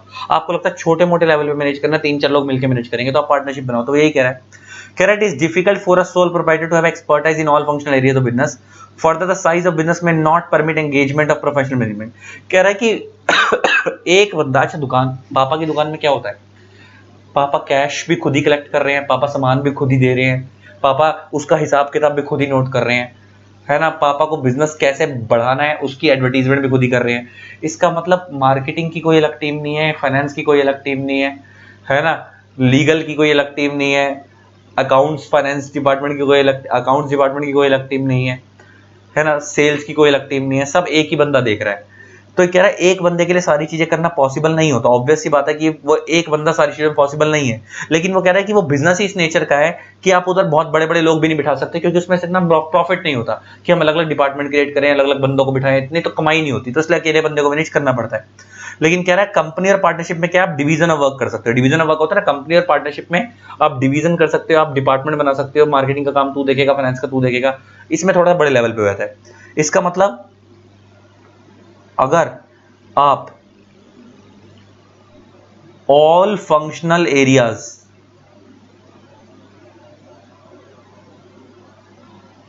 सोलली मैनेज करना चाहते हो, खुद ही मैनेज करना चाहते हो, तो आप 1 पर्सन कंपनी या सोल प्रोप्राइटरशिप बनाओ। और अगर आप ऑल फंक्शनल एरियाज को डिवीजन करना चाहते हो, हर चीज का अलग डिपार्टमेंट होगा, फाइनेंस वाला फाइनेंस देखेगा, मार्केटिंग वाला मार्केटिंग, तो आप पार्टनरशिप, कंपनी या एलएलपी बनाओ, इनमें से कोई एक बनाओ। नेक्स्ट आता है degree and control of management, ये उसी से कनेक्टेड है। Degree and control of management में मैनेजरियल एबिलिटी वाला, यहाँ पे तो मैंने बताया ना तुम सारा खुद ही मैनेज कर रहे हो, इसमें यहीं पे है। Degree and control of management का मतलब है कि अगर आप ये चाहते हो कि आपके बिजनेस में कोई दूसरा इंटरफेयर ना करे, सारा कंट्रोल आप ही के हाथ में रहे, तो आप सोल प्रोप्राइटरशिप या ओपीसी बनाओ। अगर आपको लगता है कि आप कंट्रोल किसी और के हाथ में देना चाहते हो और पैसा किसी और का होगा, कंट्रोल किसी और का होगा, तो आप कंपनी बनाओ। और अगर आपको लगता है कि पैसा भी मेरा होगा, संभालूंगा भी मैं ही, लेकिन कुछ लोग मिलकर संभालेंगे, तो आप पार्टनरशिप बनाओ। तीनों बातों बड़ा फर्क है। कंपनी में क्या होता है, डायरेक्टर्स अलग होते हैं, शेयर होल्डर अलग होते हैं। डायरेक्टर्स कंपनी को मैनेज करते हैं, शेयर होल्डर कंपनी को पैसा लगाते हैं। तो अगर आपको लगता है कि आप पैसा खुद लगाना चाहते हो और मैनेजमेंट किसी और से करवाना चाहते हो, तो आप कंपनी बनवा लो। आपको लगता है कि आप पैसा भी खुद लगाना चाहते हो, मैनेजमेंट भी आप खुद ही करना चाहते हो, लेकिन अकेले नहीं करोगे, 4-5 लोग मिलकर करेंगे, तो आप पार्टनरशिप बनाओ। क्योंकि पार्टनरशिप के अंदर क्या होता है, जो पैसा लगाता है वही मैनेज भी करते हैं। कंपनी में क्या होता है, पैसा कोई और लगाता है, मैनेज कोई और करता है। वो अलग बात है कि कंपनी के अंदर शेयर होल्डर डायरेक्टर एक भी हो सकते हैं, लेकिन कंपनी में एक कंसेप्ट है, फिर भी अलाउड है कि शेयर होल्डर अलग भी हो सकता है, डायरेक्टर अलग भी हो सकता है। लेकिन पार्टनरशिप में तो ऐसा होता नहीं है। पार्टनरशिप में तो जो पैसा लगा रहा है वो मैनेजमेंट भी देखता है। और फिर तीसरी होती है सोल प्रोप्राइटरशिप, हो तो अकेला बंदा सारी मैनेजमेंट खुद ही देख रहा है, खुद ही कंट्रोल कर रहा है सब कुछ। तो ये कह रहा था degree of control management that an entrepreneur desire to have over business of the, और आप उस बिजनेस को कितने लेवल पे कंट्रोल करना चाहते हो उस पर डिपेंड करता है। कह रहा है सोल प्रोप्राइटरशिप और ओनरशिप, ओपीसी के अंदर सारा कंट्रोल कंप्लीटली आप ही के पास होता है। कह रहा है पार्टनरशिप के केस के अंदर जब कंट्रोल होता है वो पार्टनर्स में शेयर होता है, बढ़ जाता है कंट्रोल, बिजनेस का कंट्रोल बढ़ जाता है। सेम वो कह रहा है कि मैनेजमेंट बढ़ जाती है कंपनीज के अंदर, और कह रहा है वो लीगली रिस्पॉन्सिबल होता है। कह रहा है कंपनीज के केस में भी यही होता है। डाइवर्जेंस, डाइवर्जेंस का मतलब होता है बटी होती है। ओनरशिप मतलब शेयर होल्डर्स और मैनेजमेंट मतलब डायरेक्टर्स। कंपनी में शेयर होल्डर्स अलग होते हैं, जो पैसा लगाते हैं उन्हें हम ओनर बोलते हैं, और मैनेजमेंट मतलब बोर्ड ऑफ डायरेक्टर्स, वो अलग होते हैं, जिसको शेयर होल्डर ही सिलेक्ट करते हैं। तो ये डिपेंड करता है आपके ऊपर कि अगर आप बिजनेस को खुद ही मैनेज करना चाहते हो, आप चाहते हो कोई करे ही ना, पैसा भी मैं लगाऊंगा, मैनेज भी मैं ही करूंगा, अकेला करूंगा, तो आप सोल प्रोप्राइटरशिप या 1% कंपनी बनाओ। आपको लगता है कि आप पैसा लगाओगे लेकिन मैनेजमेंट खुद नहीं करना चाहते, तो आप कंपनी बना लो, डायरेक्टर किसी और को बनाना, पैसा खुद लगा लेना, शेयर होल्डर बन जाना। आपको लगता है कि आप पैसा भी खुद लगाओगे, मैनेज भी खुद ही करोगे, लेकिन अकेले नहीं कर सकते, 4-5 लोग मिलकर चाहिए, तो आप पार्टनरशिप वगैरह बना लो। ये वो बता रहा है। अब आता है degree of risk and liability. अच्छा, degree of risk and liability का मतलब ये है, अगर आपको लगता है आप छोट ज्यादा बड़ा रिस्क ले लेते, बहुत अलग अलग तरीके के लोग हैं। एक बंदा कहता है मैं तो 500 करोड़ रुपए का भी रिस्क ले लूंगा, देखी जाएगी जो होगा। तो जो बड़े लेवल पर रिस्क लेना चाहते हैं वो कंपनी बनाए, जो मीडियम लेवल पर रिस्क लेना चाहते हैं, ज्यादा रिस्क लेना चाहते हैं, जो छोटे लेवल का रिस्क ले सकते हैं, मीडियम, ज्यादा बड़ा नहीं ज्यादा छोटा नहीं, तो आप पार्टनरशिप एलएलपी बनाओ।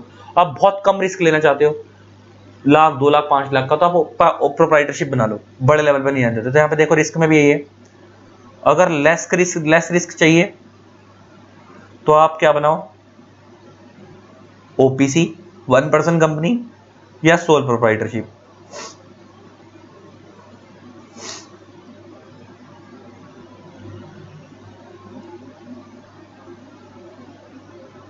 मीडियम रिस्क चाहिए तो आप क्या बनाओ, पार्टनरशिप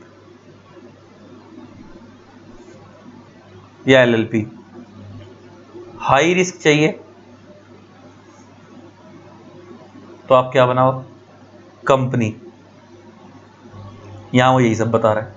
देखो वो क्या कह रहा है, अगर साइज ऑफ रिस्क पे डिपेंड करता है, कह रहा है smaller the size smaller the amount of risk. जितना रिस्क, जितना छोटा business, smaller the size of business smaller the amount of risk, जितना छोटे लेवल का बिजनेस होगा उतना रिस्क कम होगा। तो कह रहा है सोल प्रोप्राइटरशिप में जनरली बंदा खुद ही लायबल होता है पर्सनली, तो क्योंकि उसकी एंटायर पर्सनल प्रॉपर्टी बिक जाएगी। अच्छा, सोल प्रोप्राइटरशिप में और पार्टनरशिप के केस में उस बंदे की एंटायर पर्सनल प्रॉपर्टी बिक सकती है ना। लेकिन क्या होता है कि यहाँ पे अमाउंट जो है, अमाउंट मतलब जो रिस्क का अमाउंट है बहुत कम है, छोटे लेवल का रिस्क है। लेकिन कंपनी और एलएलपी के अंदर जो अमाउंट ऑफ रिस्क है वो बहुत बड़ा होता है, कि कंपनी की एंटायर पर्सनल प्रॉपर्टी बिक जाएगी और कंपनी का जो लॉस भी होगा बहुत बड़े लेवल पे होगा। तो ये वाली बात बता रहा है, बस खत्म। अब नेक्स्ट टॉपिक है स्टेबिलिटी का। अच्छा, देखा जाए तुम्हें समझ आ रहा होगा, लॉ नहीं है, ये मैनेजमेंट का पोर्शन है, तुम्हारा पहले चैप्टर पढ़ाया जा रहा है, आगे वाले चैप्टर में लॉ पढ़ोगे तुम। नेक्स्ट आता है गाइस स्टेबिलिटी। अगर हम स्टेबिलिटी ऑफ बिजनेस की बात करें तो बिजनेस कहां पे ज्यादा स्टेबल होता है। अच्छा, एक बात बताओ, एक कंपनी है और एक सोल प्रोप्राइटरशिप है। पहले ऐसे कंपेयर करते हैं, मान लो तुम्हारी एक दुकान है, तुम्हारे फादर की एक दुकान है, फादर ही उस दुकान को संभालते हैं क्योंकि वो सोल प्रोप्राइटरशिप है। अब उसको संभालना, मैनेज करना, पैसे का लेन देन करना, दुकान पे सामान बेचना, मतलब सारा काम पापा के हाथ में ही है, सोल प्रोप्राइटरशिप है। भगवान ना करे पापा को कुछ हो गया, या पापा की तबीयत खराब हो गई, या पापा की डेथ हो गई, तो उस केस में क्या होगा, क्या बिजनेस बचेगा या बिजनेस अनस्टेबल हो जाएगा। मान लो किसी के बच्चे छोटे, देखो बहुत सारे केस में तो ऐसा भी देखा जाता है कि बच्चे बहुत छोटे छोटे थे, दूसरी तीसरी क्लास में थे स्कूल के अंदर, और फादर एक्सपायर हो गया, या फादर को कोई ऐसी डिसेबिलिटी हो गई कि फादर अब दुकान पे नहीं बैठ सकते। ऐसे केस में तो बिजनेस बंद ही हो जाता है ज्यादातर। और बहुत सारे केस में ऐसा होता है कि फादर एक्सपायर हुए लेकिन बच्चे बहुत मेच्योर थे, बड़े थे, 18 साल से ऊपर के थे, मतलब बड़े बड़े थे, समझदार थे, तो उन्होंने दुकान को संभाल लिया। तो एक केस टू केस वेरी करता होगा, लेकिन आपको समझ आता है कि जैसे ही बंदा हिलेगा पूरा बिजनेस हिल जाएगा, जैसे ही बंदा जाएगा पूरा बिजनेस हिल जाएगा। तो मैं कह सकता हूं कि सोल प्रोप्राइटरशिप के केस में बिजनेस हमेशा अनस्टेबल होता है, या स्टेबिलिटी के चांस बहुत कम होते हैं। लेकिन ऑन द अदर हैंड अगर हम कंपनी के पॉइंट ऑफ व्यू से बात करें या एलएलपी के पॉइंट ऑफ व्यू से बात करें, तो कंपनी और एलएलपी के पॉइंट ऑफ व्यू में क्या होता है कि आपको पता है कंपनी और एलएलपी की सेपरेट लीगल एंटिटी होती है, उनकी खुद की एक पहचान होती है। तो आपको पता होगा, आप लोगों ने कंपनी लॉ में चीज सीखी भी होगी, एक शब्द होता है परपेचुअल सक्सेशन। एक शब्द क्या होता है, परपेचुअल सक्सेशन। परपेचुअल सक्सेशन का मतलब होता है कि मान लो कोई कंपनी है एक्स प्राइवेट लिमिटेड, उसके दो मेंबर हैं ए और बी। अगर ये दो बंदे इसको चला रहे थे, अगर इन दोनों की डेथ भी हो जाती है तो स्टिल कंपनी चलती रहेगी, कंपनी गोइंग ऑन, कंपनी चलती रहेगी। वो कैसे चलती रहेगी, जो इन दोनों के लीगल रिप्रेजेंटेटिव्स हैं वो आकर इस कंपनी को चलवाएंगे। लेकिन आपको पता है कि जो पार्टनरशिप बिजनेस होता है, अगर पार्टनरशिप में दोनों पार्टनर मर जाते या कोई एक पार्टनर भी मर जाता तो पार्टनरशिप डिसॉल्व हो जाती है। आपको पता है पार्टनरशिप क्या हो जाती है, डिसॉल्व हो जाती है, अगर दोनों की डेथ हो जाए या किसी एक की भी डेथ हो जाए दोनों में से, तो पार्टनरशिप के लिए डिसॉल्व। लेकिन कंपनी डिसॉल्व नहीं होती, कंपनी चलती रहती है, उसके बच्चे उसको चलाते, लीगल हायर चलाते हैं, और अगर उनको कोई बच्चा नहीं है तो वो किसी दूसरे नॉमिनी को अपॉइंट करवा देते हैं आउटसाइड से, जो उनको लगता है कि इस बिजनेस को मैनेज कर देगा या उन्हीं के कनेक्शन में कोई है तो उसको अपॉइंट करवा देते हैं। That is perpetual succession. इसी को हम क्या बोलते हैं? Perpetual succession. इसके लिए एक चीज कही जाती है कंपनी लॉ के अंदर, मेंबर में कम मेंबर में गो, मेंबर में कम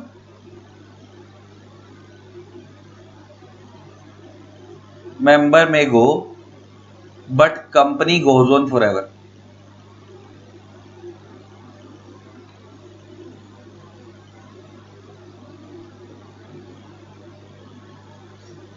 शेयर होल्डर आते रहेंगे, शेयर होल्डर जाते रहेंगे, लेकिन कंपनी हमेशा चलती रहेगी, ये चीज कही जाती है। तो इसलिए कंपनी के केस में ऐसा होता है। किसके केस में ऐसा होता है? कंपनीज के केस के अंदर ऐसा होता है।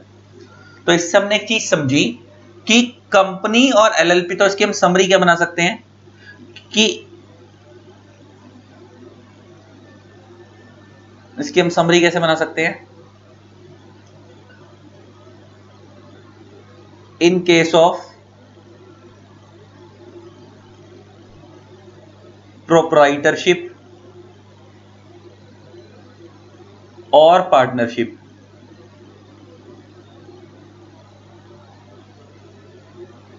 बिजनेस लेस स्टेबल होता है, स्टेबिलिटी कम होती है। But in case of company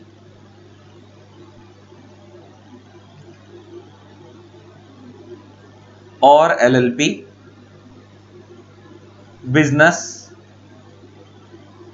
more stable होता है। क्यों मोर स्टेबल होता है? क्योंकि उनकी सेपरेट लीगल एंटिटी होती है। तो यहीं वो बता रहा है, देखो कह रहा है stability is a very big factor देखने के लिए। तो यहाँ बता रहा है, हम लास्ट लाइन में देखो, from this point of view sole proprietorship are not stable although no time limit is placed on them by law. Stable नहीं है, क्यों? क्योंकि ऑल्दो कोई टाइम नहीं है कि इतने टाइम तक स्टेबल रहोगे, ऐसा थोड़ी कि लॉ ने बोला है सोल प्रोप्राइटरशिप 10 साल तक स्टेबल रहेगी, उसके बाद लॉ ने ऐसे कोई लिमिट नहीं लगाई है। लेकिन वो स्टेबल क्यों नहीं हो पाता? क्योंकि एक ही बंदा चला रहा है, कल को भगवान ना करे उसे कुछ हो गया तो दिक्कत हो जाएगी। पैसे को लेकर भी स्टेबिलिटी नहीं होती, एक ही बंदा मैनेज कर रहा है, पैसे आसानी से कहां अरेंज करेगा, आसानी से कोई से लोन भी नहीं देता है ना। लेकिन ऑन द अदर हैंड अगर इलनेस ऑफ ऑनर है ना, देखो ये बता रहा है, कह रहा है इलनेस ऑफ ऑनर मतलब अगर मालिक मर गया या उसकी डेथ हो गई या उसको कोई दिक्कत हो गई तो पार्टनरशिप ऑल्सो अनस्टेबल। कह रहा है पार्टनरशिप भी अनस्टेबल है, सोल प्रोप्राइटरशिप भी अनस्टेबल है।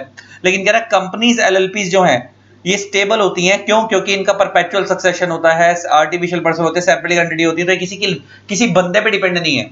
अगर एक मर जाएगा तो दूसरे आ जाएंगे। एक बात बताओ ना, रिलायंस इतना बड़ा ब्रांड है, धीरू भाई अंबानी जी चले भी गए तो क्या उनको फर्क पड़ा रिलायंस को? या मुकेश अंबानी चला रहे हैं, मुकेश अंबानी चला रहे हैं यही। लेकिन अगर किसी गली मोहल्ले की दुकान होती, बाप मर जाता है, बेटे से दुकान चलती ही नहीं है। बहुत बार कितने बेटे ऐसे तो चला ही नहीं पाते, क्योंकि कई बार ऐसा होता है कि बाप की गुडविल बहुत अच्छी है लेकिन बेटे की उतनी अच्छी गुडविल नहीं है, लोग सामान नहीं खरीद रहे।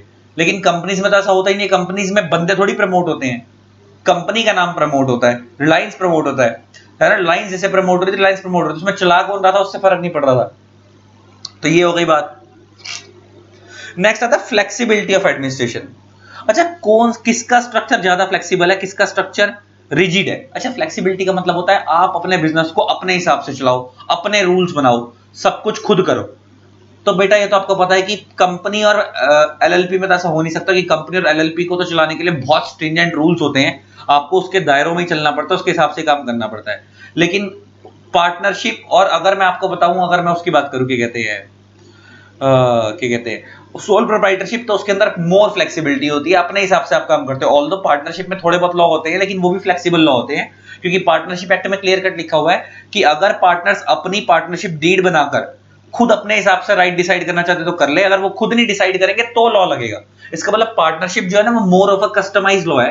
पार्टनरशिप एक्ट तो खुद बोलता है कि आप अपने हिसाब से काम करो, अगर आप अपने हिसाब से काम नहीं करोगे तो क्या लगेगा? पार्टनरशिप एक्ट ये बोलता है, तो क्या लगेगा? हाँ, क्या कहते हैं, तो अगर आप अपने हिसाब से नहीं बनाओगे तो पार्टनरशिप एक्ट लगेगा, अपने लॉ नहीं बनाओगे तो। लेकिन ओपीसी के अंदर लेकिन अगर सोल प्रोप्राइटरशिप की बात करूं, सोल प्रोप्राइटरशिप में तो सबकी फ्लेक्सिबिलिटी अपने हिसाब से करो। और मगर मैं कंपनी और एलएलपी की बात करूं तो वहां तो आपको छोटा मोटा चेंज भी करना है तो शेयर होल्डर्स से परमिशन लेनी पड़ती है कंपनी के केस में, और एलएलपी के केस में पार्टनर से परमिशन लेनी पड़ती है। तो वहां का स्ट्रक्चर बहुत रिजिड है। तो अगर बात करूं तो मैं आप बना सकते हैं इन केस ऑफ सोल प्रोप्राइटरशिप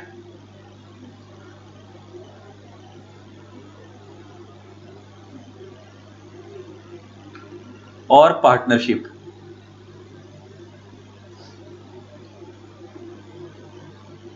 जो स्ट्रक्चर है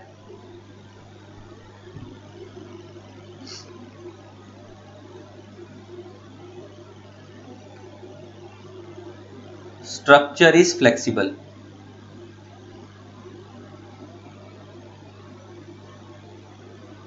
but in case of company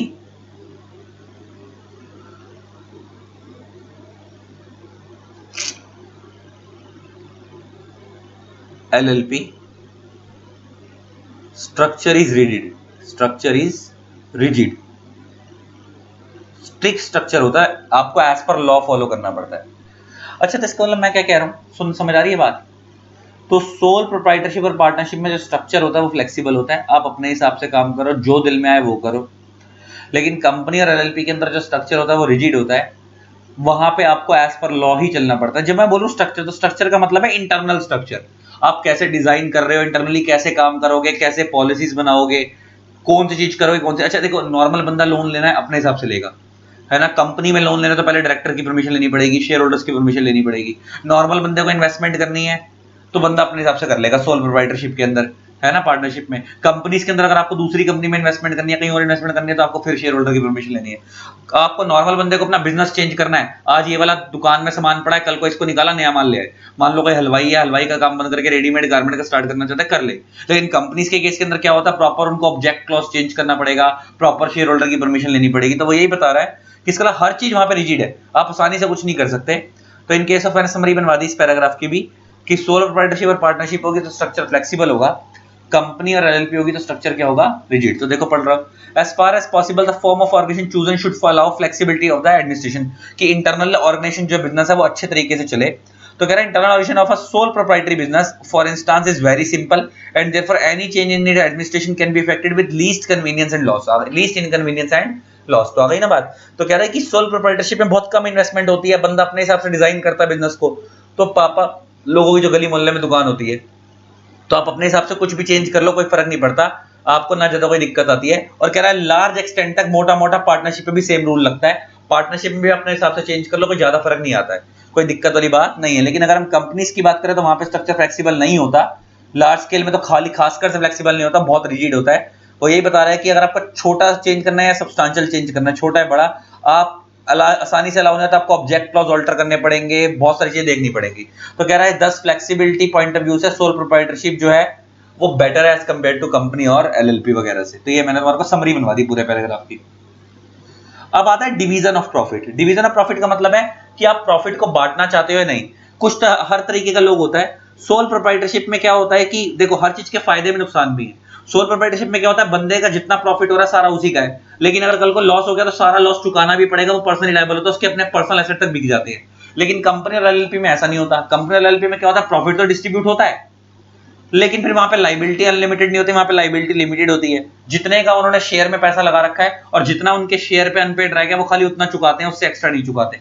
मान लो अगर आपने 10 रुपए का एक शेयर लिया हुआ है और आपने शेयर के ऊपर 7 रुपए पे कर रखे, फर्स्ट कॉल आपके 3 रुपए पेंडिंग है, तो कल को अगर कंपनी डूबेगी तो आपको खाली 3 रुपए पे करने हैं, जो बचे हुए पैसे हैं आपको बाकी बैलेंस चुकाने की जरूरत। मतलब आपको मान लो किसी कंपनी के ऊपर 1 करोड़ रुपए का कर्जा है और कंपनी के पास एसेट खाली 60 लाख के हैं, तो जब कोई कंपनी डूबती है तो क्या होगा, मान लो एक कंपनी एक्स लिमिटेड,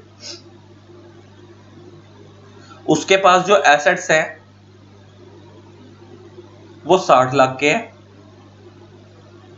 और उसके ऊपर जो लाइबिलिटी है वो 1 करोड़ की है। तो अगर मैं सारे एसेट सेल भी कर दूं, कल को अगर मान लो ये कंपनी वाइंडिंग अप में जाती है, कल को अगर ये कंपनी कहां जाती है, वाइंडिंग अप में जाती है, तो आपको पता है वाइंडिंग अप में क्या होता है, assets are sold of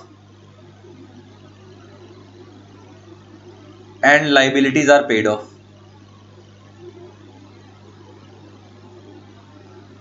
assets बेचे जाते हैं और उससे लाइबिलिटीज चुकाई जाती हैं। तो कल को अगर हम इसके सारे एसेट्स बेच भी देंगे इस कंपनी के, तो स्टिल कितने की डेफिशिएंसी रह जाएगी, 1 करोड़ माइनस 60 लाख, तो 40 लाख की क्या होगी डेफिशिएंसी। तो इस 40 लाख के लिए जो इस कंपनी के मेंबर्स हैं वो पर्सनली लायबल नहीं होंगे, उन्हें अपनी जेब से नहीं चुकाना, पर्सनली लायबल नहीं होंगे, उन्हें अपनी जेब से नहीं चुकाना इन 40 लाख को।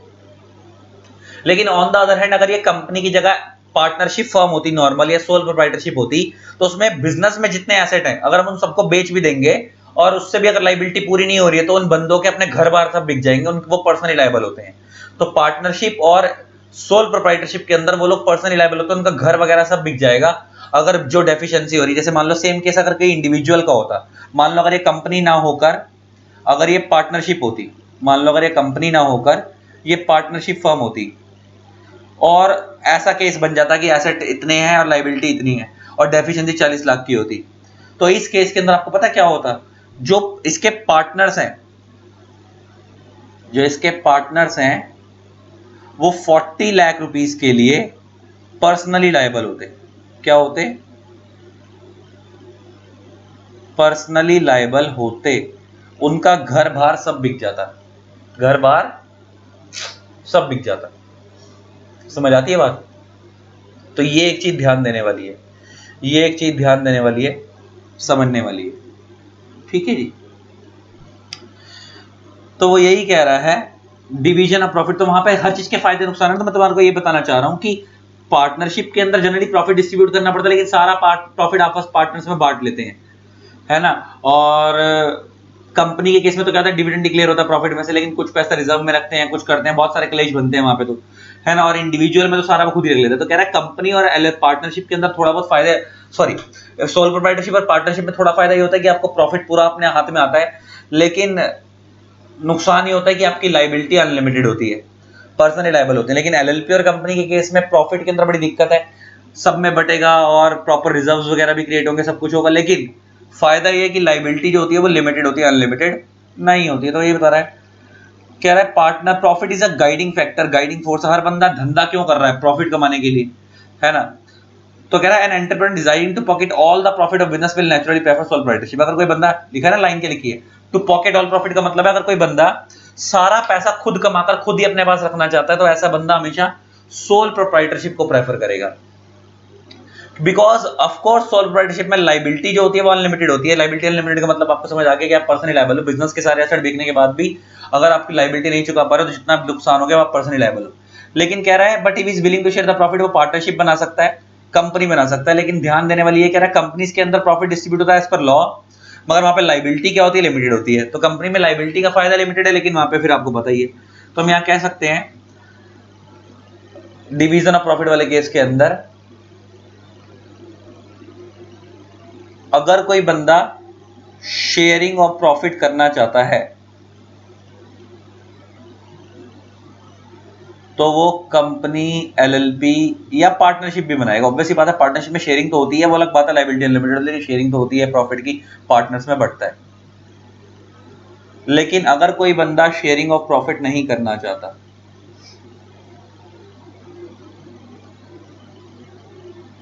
तो वो बंदा क्या बनाएगा? Sole proprietorship.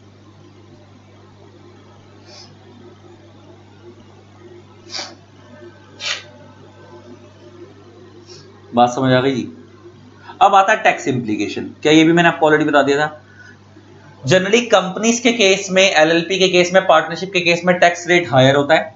सोल प्रोप्राइटरशिप के केस में क्योंकि इंडिविजुअल बंदा चला रहा है तो वहां पे टैक्स रेट कम होता है, वहां पे स्लैब रेट लगता है। तो मैं कह सकता हूं कि in case of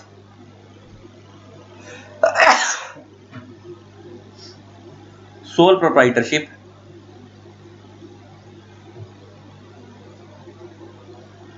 tax rate is lower. तो ये भी एक बहुत बड़ा फैक्टर है। And in case of company, LLP या partnership, tax rate is higher.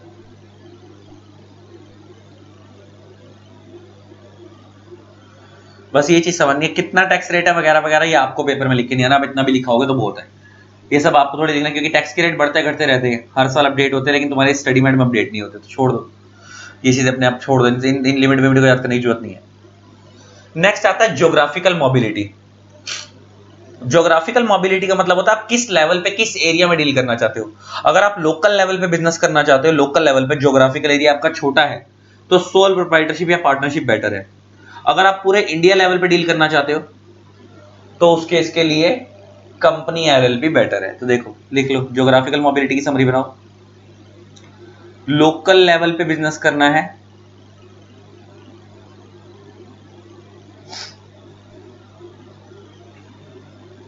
तो पार्टनरशिप या सोल प्रोप्राइटरशिप बेटर है।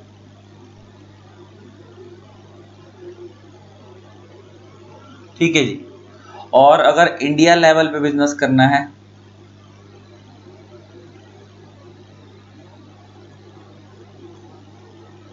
तो कंपनी और एलएलपी बेटर है।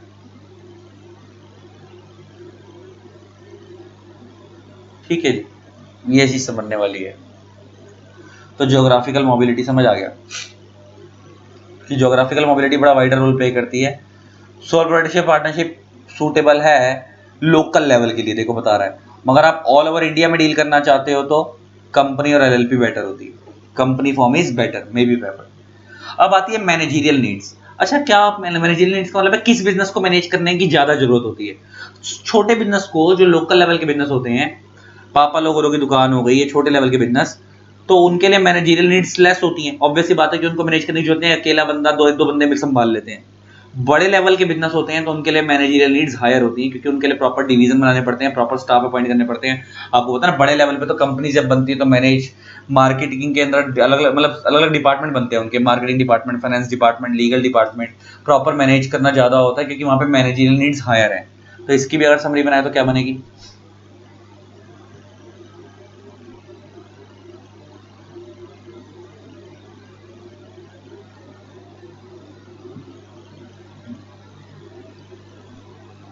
इन केस ऑफ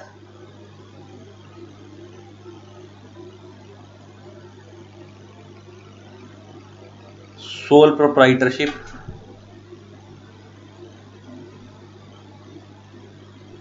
ये लॉ नहीं है, आपको समझ आ रहा है ना, ये चैप्टर लॉ नहीं है, ये मैनेजमेंट वाला चैप्टर है। और partnership, less management is required, less managerial needs are there.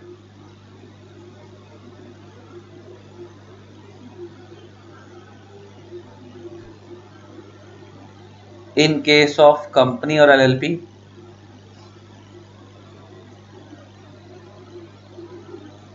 High managerial needs are there.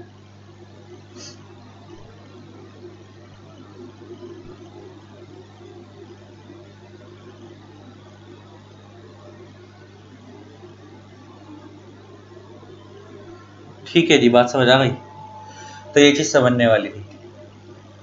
तो एलएलपी और पार्टनरशिप के केस में लेस मैनेजरियल नीड्स होती हैं, सॉरी, सोल प्रोप्राइटरशिप और पार्टनरशिप के केस में लेस मैनेजरियल नीड्स की रिक्वायरमेंट होती है, कंपनी एलएलपी के केस में हाई मैनेजरियल नीड्स की रिक्वायरमेंट होती है। नेक्स्ट आती है सीक्रेसी। अच्छा, क्या बिजनेस में सीक्रेसी मेंटेन करनी पड़ती है। कुछ लोग ऐसे होते हैं जो कहते हैं ये बात सिर्फ मेरे तक रहनी चाहिए, किसी और जगह नहीं जानी चाहिए। तो मैं कह सकता हूं कि उस बंदे के लिए सोल प्रोप्राइटरशिप ज्यादा बेटर है। सोल प्रोप्राइटरशिप में उसको किसी और से डील ही नहीं करना होता, सारा बिजनेस वो खुद ही मैनेज कर रहा है, सारी बातें उसी के पास सीक्रेट रहती हैं। लेकिन पार्टनरशिप और कंपनी के केस में या एलएलपी के केस में आपको पता है क्या कुछ चीजें सीक्रेट रह पाती है या चीजें डिस्ट्रीब्यूट होती हैं, तो कुछ बातें खुल जाती हैं।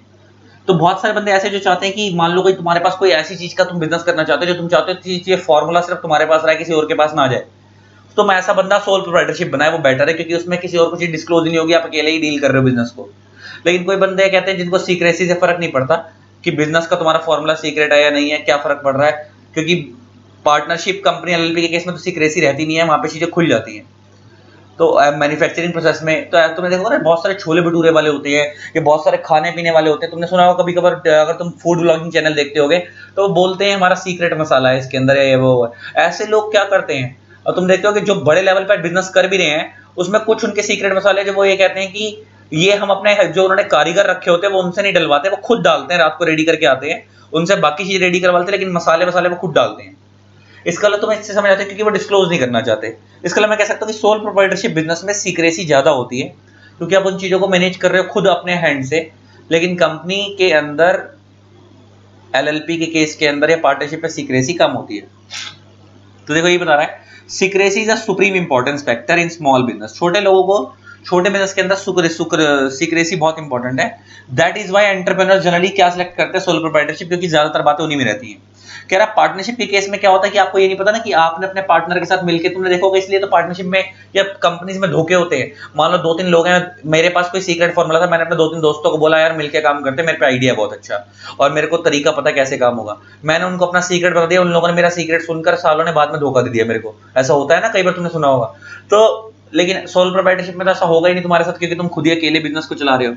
तो वो यही कह रहा है कि जो लोग सीक्रेसी मेंटेन करना चाहते हैं, जिन लोगों को सीक्रेसी जिनके लिए इंपॉर्टेंट फैक्टर है, वो लोग सोल प्रोप्राइटरशिप में जाते हैं। जिन लोगों के लिए सीक्रेसी इंपॉर्टेंट फैक्टर नहीं है, वो लोग एलएलपी, कंपनी या पार्टनरशिप में जाते हैं। तो इसकी समरी बना लो, जिन लोगों के लिए सीक्रेसी, हर चीज को सीक्रेट मेंटेन करना इंपॉर्टेंट फैक्टर है,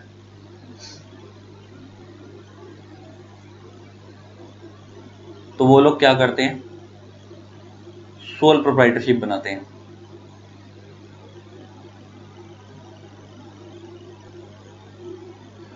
एंड जिन लोगों के लिए सीक्रेसी इंपॉर्टेंट फैक्टर नहीं है,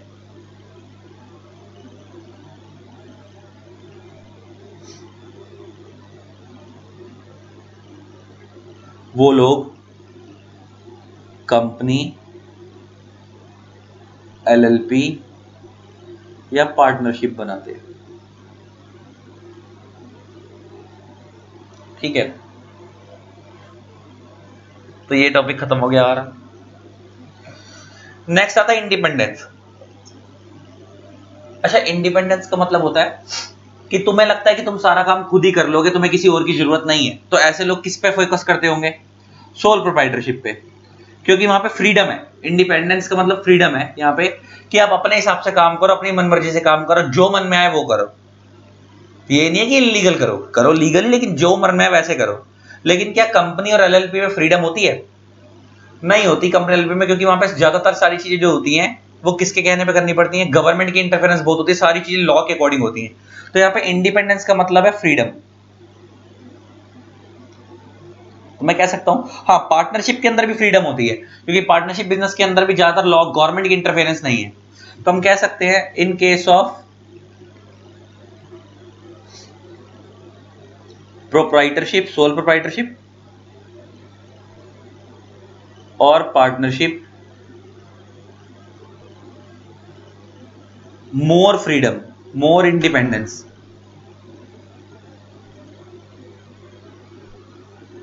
होती है। और इन केस ऑफ कंपनी और एलएलपी,